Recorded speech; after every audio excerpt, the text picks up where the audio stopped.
This week, we're on episode 007 of Railroad Showcase. That sounds a lot like 007. The coolest action heroes need the coolest action scenes. And the coolest of those cool action scenes would obviously have a train in them.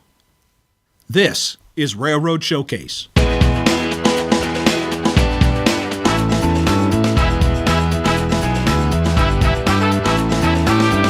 We're going to take a look at Skyfall, which was the 25th Bond movie that came out in 2015. And this movie has what has to be the best Bond train scene that was ever filmed. I mean, we loved this scene, didn't we? 100%. But we're going to tear it apart, aren't we? 100%.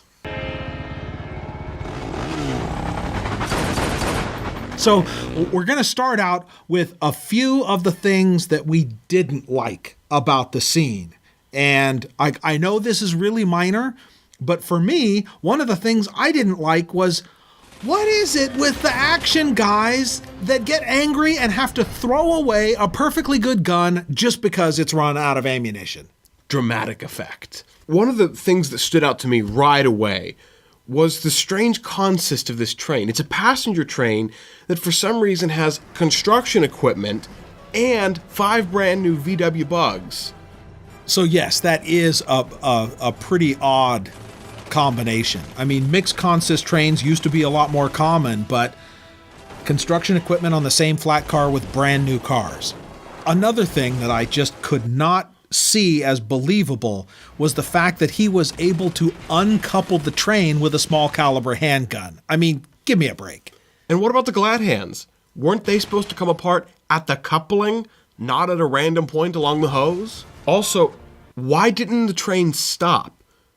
First, they uncoupled 3 cars, and then an excavator ripped the back of the last passenger car off. How did nobody notice that and think, I need to stop this train?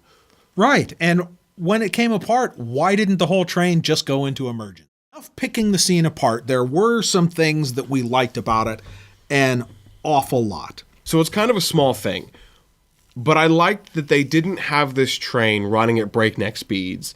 Oftentimes, so many movies are all about the speed, and the action scene is based off of the speed. And whenever there's a train, it seems like it's instantly going 100 miles an hour around the curves. This train was running at a believable and realistic track speed. One of my favorite parts about this whole thing is right at the beginning, and it's how he gets on the train.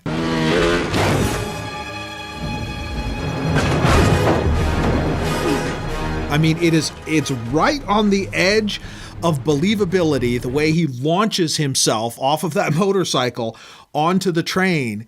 But it was so good because they didn't make him seem superhuman. No, they shot it like he was a guy who was just barely accomplishing what he was trying to do. Yeah.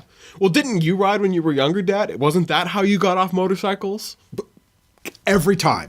So even though I take issue with the consist, it's not common anymore. I did like the idea of holding the train together with the excavator just punching through the roof of the passenger car. It was awesome. What a cool idea. Overall, the thing that I appreciated the most in this scene was the simple fact that they decided to actually film it on top of a real train. They had Daniel Craig standing on top of a moving train, cabled down for safety, but he was up there in the wind shooting these scenes, and that added so much to its believability. A lot of other filmmakers would have just taken his actors and stood them on top of a table in a green screen studio and painted in everything else with CGI, and that takes away so much, in my opinion. It really adds a lot. It gives it that feel that this is reality, not just an action movie. So, overall, this train scene in this movie, we liked it? Very much. I liked it. So, 2 thumbs up. That's 3 thumbs. Next week, we're going to take a close look at California's high-speed rail. Is it visionary or is it a complete boondoggle? Both the president and the governor of California have been brandishing their Twitter swords. Don't miss it. Be sure to subscribe so you know when that episode comes out.